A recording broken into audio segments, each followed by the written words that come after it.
Sabe aquela norma de segurança industrial que parece super burocrática? Pois é, por trás de cada uma delas existe uma história. E não é uma história de regras e papelada, não. É uma história de pessoas, de acidentes terríveis e de pioneiros que aprenderam muitas vezes do jeito mais difícil lições valiosíssimas. É essa jornada meio que oculta que a gente vai desvendar agora. E olha só o nosso roteiro de hoje. A gente começa lá na mitologia grega, falando de asas de cera e termina nas refinarias do século XXI. Vamos explorar as raízes antigas da segurança, a explosão de riscos que foi a era do vapor, o nascimento dessa disciplina, a genialidade de um cara chamado Trevor Kletz e, por fim, as lições que, perigosamente, a gente às vezes esquece. Então, essa preocupação em controlar processos perigosos não é coisa da indústria química moderna, não. Essa ideia é, muito mais antiga.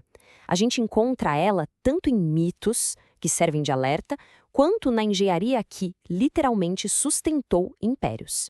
E essa nossa história começa num lugar bem inesperado. Aqui. Com o mito grego de Dédalo e o filho dele, Ícaro. Dédalo, que era um engenheiro genial, construiu asas de penas e cera para que eles pudessem fugir da ilha de Creta voando. E o mais fascinante nessa história é que Dédalo entrega para o Ícaro um verdadeiro manual de operações. Ele diz, olha, não voe baixo demais, senão a umidade vai pesar as asas, e também não voe alto demais, senão o sol vai derreter a cera. Mas Ícaro, na empolgação, ignora o procedimento. E o resultado, a gente pode dizer que foi o primeiro grande acidente operacional da história por falha em seguir as instruções. Agora, saindo do mito e pulando para a história de verdade, vamos para Roma, lá no século III a.C. Esse é o Apio Cláudio Cego, o engenheiro por trás de uma das maiores maravilhas do mundo antigo, os aquedutos romanos. Imagina só gerenciar o fluxo de água para uma cidade do tamanho de Roma. Era uma operação gigantesca e super crítica. O Apio Cláudio não só construiu os canais, ele projetou os primeiros sistemas de controle de processo da história. Coisas como válvulas primitivas, medidores de nível, tudo para garantir que a água chegasse onde deveria, sem causar inundações ou faltar água. No fundo, o que ele estava fazendo era, essencialmente, segurança de processo. Dando um salto de quase 2 milênios, a gente chega numa era que mudou tudo. A Revolução Industrial, que trouxe uma nova fonte de energia, o vapor, e com ele, um nível de perigo que o mundo nunca tinha visto antes. A energia a vapor moveu o progresso, mas as caldeiras eram instáveis, perigosíssimas. As explosões viraram a verdadeira epidemia, matando gente nas fábricas, nas minas e nos rios, a bordo dos novos barcos a vapor. O progresso tinha um preço, e ele era pago em vidas. E bem no centro dessa revolução toda estava James Watt. Quase todo mundo conhece ele por ter aperfeiçoado a máquina a vapor, mas a contribuição dele para a segurança é uma das partes mais interessantes e menos conhecidas de sua história. E aqui está a grande ironia. Watt, o pai da máquina a vapor, era totalmente contra usar vapor de alta pressão. Era mais eficiente? Sim, mas era muito mais perigoso. Ele achava o risco de explosões inaceitável e chegou a fazer lobby no parlamento britânico para proibir a tecnologia. Pensa só, um inventor tentando frear o uso perigoso da sua própria invenção. O problema ficou tão grave que, em 1830, o governo dos Estados Unidos fez algo inédito. Financiou a primeira pesquisa oficial sobre segurança de processos. O objetivo era entender por que as caldeiras dos barcos a vapor explodiam com tanta frequência. Foi um momento crucial, sabe? Foi quando a segurança deixou de ser um problema só da indústria e se tornou uma questão de interesse público. Com a indústria ficando cada vez mais complexa, especialmente a química e a de petróleo, a segurança precisava evoluir. Não dava mais para ser só uma reação a desastres. Tinha que se tornar uma ciência proativa, sistemática. E o que é, afinal, essa ciência? De forma bem simples, segurança de processos é a disciplina focada em manter materiais e energias perigosas onde deveriam estar, ou seja, dentro dos canos, tanques e reatores, usando princípios sólidos de engenharia e de gestão. E o mais curioso é que essa disciplina nasceu quase ao mesmo tempo em 2 continentes. Na América, um dos grandes impulsionadores foi Jesse Ducomb, da Standard Oil. Já na Europa, especificamente no Reino Unido, gênios como Trevor Kletz e Frank Lees estavam desenvolvendo ideias muito parecidas, só que eles chamavam de engenharia de prevenção de perdas.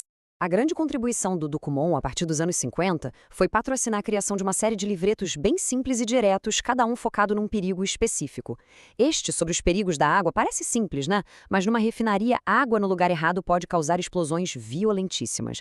Esses guias foram distribuídos aos milhares, basicamente democratizando o conhecimento sobre segurança. Agora, vamos mergulhar no trabalho do pioneiro europeu, o Trevor Kletz. Ele não era apenas um engenheiro.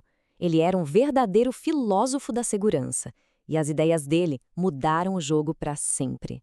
Essa frase, que foi o título de um artigo dele de 1978, resume perfeitamente a filosofia dele.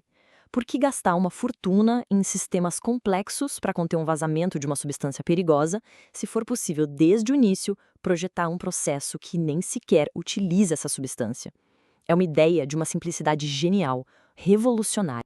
Kletz organizou essa ideia em 4 estratégias de segurança intrínseca. Em vez de adicionar camadas de proteção a um processo perigoso, ele defendia que a segurança deveria fazer parte do projeto. Minimize a quantidade de material perigoso, substitua se puder, opere em condições mais amenas e simplifique o design. A segurança não como um acessório, mas como parte do DNA do processo. E ele foi além. Kletz dizia que organizações não têm memória. Um alerta de que as lições de um acidente se perdem com o tempo, abrindo a porta para que ele se repita. E mais importante, ele nos ensinou a parar de culpar o operador pelo erro e a focar em projetar sistemas que sejam tolerantes às falhas humanas, porque elas são inevitáveis.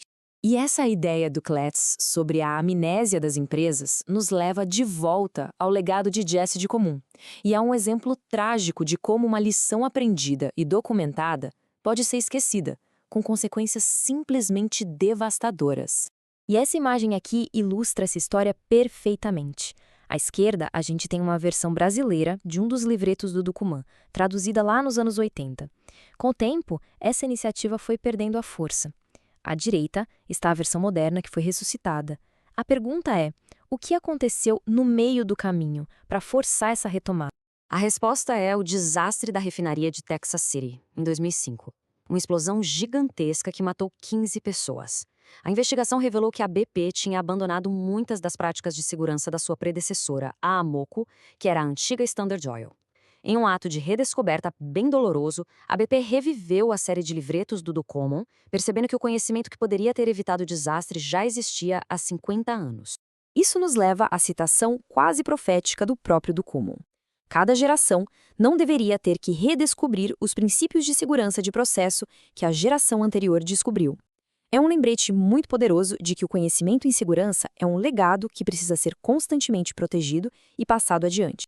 E a gente termina com uma outra frase imortal, desta vez de Trevor Kletz, que resume tudo. Se você acha que a segurança é cara, experimente um acidente. Ela nos deixa com uma pergunta fundamental. Qual é o verdadeiro custo de esquecer as lições da história?